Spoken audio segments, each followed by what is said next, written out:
आचार्य राजेश योगी द्वारा nano plastic हानिकारक विषय को वैज्ञानिक प्रामाणिकता, संतुलन और वर्तमान रिसर्च के आधार पर प्रस्तुत किया गया है। प्रश्न ये है कि क्या इंसान के खून में नैनो प्लास्टिक पाया जा सकता है? विज्ञान कहता है हाँ।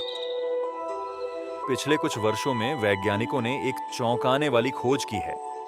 सूक्ष्म प्लास्टिक कण, माइक्रोप्लास्टिक्स और नैनोप्लास्टिक्स अब केवल समुद्र, हवा और भोजन तक सीमित नहीं रहे, बल्कि मानव शरीर के भीतर भी पाए जा रहे हैं।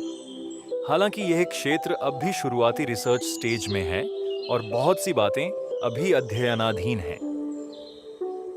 नैनोप्लास्टिक क्या होते हैं? माइक्रोप्लास्टिक्स 5 मिलीमीटर से छोटे प्लास्टिक कण नैनोप्लास्टिक्स। 1 माइक्रोन, माइक्रोन से भी छोटे अत्यंत सूक्ष्म कण।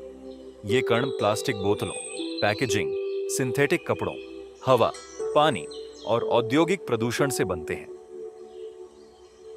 खून में नैनोप्लास्टिक की जांच कैसे होती है? अभी तक यह टेस्ट सामान्य पैथोलॉजी लैब या हॉस्पिटल में उपलब्ध नहीं है। यह केवल कुछ उन्नत रिसर्च संस्थानों में किया जा रहा है। प्रमुख वैज्ञानिक तकनीकें, सीमाएं क्या होती हैं? मबरसिक जाओ 1 PYGC/MS तकनीक हिजलात। प्लास्टिक का प्रकार और मात्रा का पता चलता है, साइज/आकार नहीं बताता। 2 माइक्रोन FTIR/माइक्रोन रामन तकनीक है। कणों का प्रकार, आकार, संख्या का पता चलता है। बहुत छोटे 1 माइक्रोमीटर से कम कण पकड़ना कठिन होता है। 3 LDIR तेज स्कैनिंग करता है, सूक्ष्मतम कणों की सीमा बताता है। 4 फ्लो साइटोमेट्री प्लस नील रेड तकनीक है, तेज मात्रा विश्लेषण करता है, अभी रिसर्च स्तर पर है। 5 मिया स्कैटरिंग स्पेक्ट्रा 4 तकनीक है, फ्लूइड से आने वाले कणों की पहचान करता है, अभी सीमित उपयोग में है। अब तक क्या मिला है? 1 2022 की महत्वपूर्ण स्टडी, नीदरलैंड की एक रिसर्च में पहली बार स्वस्थ लोगों के रक्त में प्लास्टिक कण पाए गए। सबसे सामान्य प्लास्टिक प्रकार थे PET, पॉलीएथिलीन, पॉलिस्टाइनर। यह खोज वैज्ञानिक जगत के लिए महत्वपूर्ण मानी गई। 2 IV फ्लूइड और मेडिकल उपकरण। कुछ अध्ययनों में पाया गया कि IV बैग, ट्यूब और मेडिकल प्लास्टिक सामग्री से सूक्ष्म प्लास्टिक कण निकल सकते हैं। हालांकि इनके वास्तविक स्वास्थ्य प्रभाव अभी स्पष्ट नहीं हैं।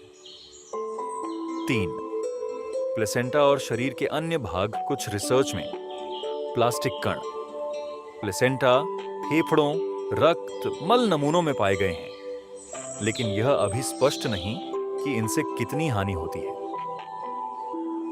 सबसे बड़ी समस्या क्या है? वैज्ञानिकों के सामने अभी कई चुनौतियां हैं। 1 टेस्टिंग का स्टैंडर्ड तरीका और सचोट तरीका नहीं है। अलग अलग लैब अलग तकनीकें उपयोग कर रही हैं, इसलिए परिणामों में अंतर आता है।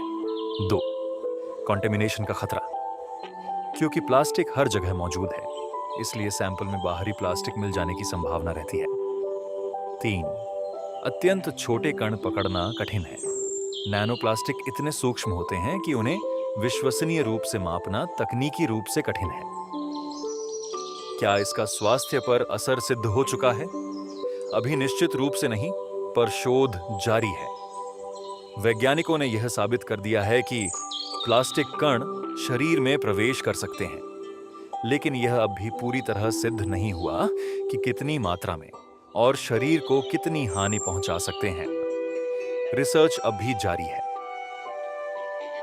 क्या आम व्यक्ति यह टेस्ट करा सकता है? फिलहाल नहीं।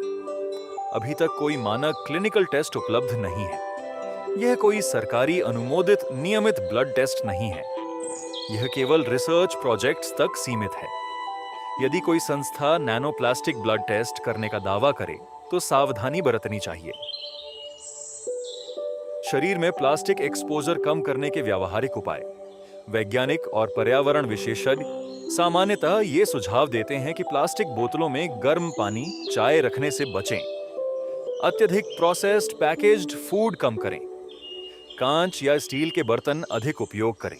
घर में धूल और सिंथेटिक फाइबर कम रखें। संतुलित भोजन और नियमित व्यायाम करें। योगाभ्यास करें। पंचकर्म पद्धति अपनाएं। अनुलोम विलोम, भस्त्रिका, प्राणायाम, योग विद्या को अपनाएं। और अंत में, मानव रक्त में सूक्ष्म प्लास्टिक कणों की उपस्थिति एक उभरता हुआ वैज्ञानिक विषय है।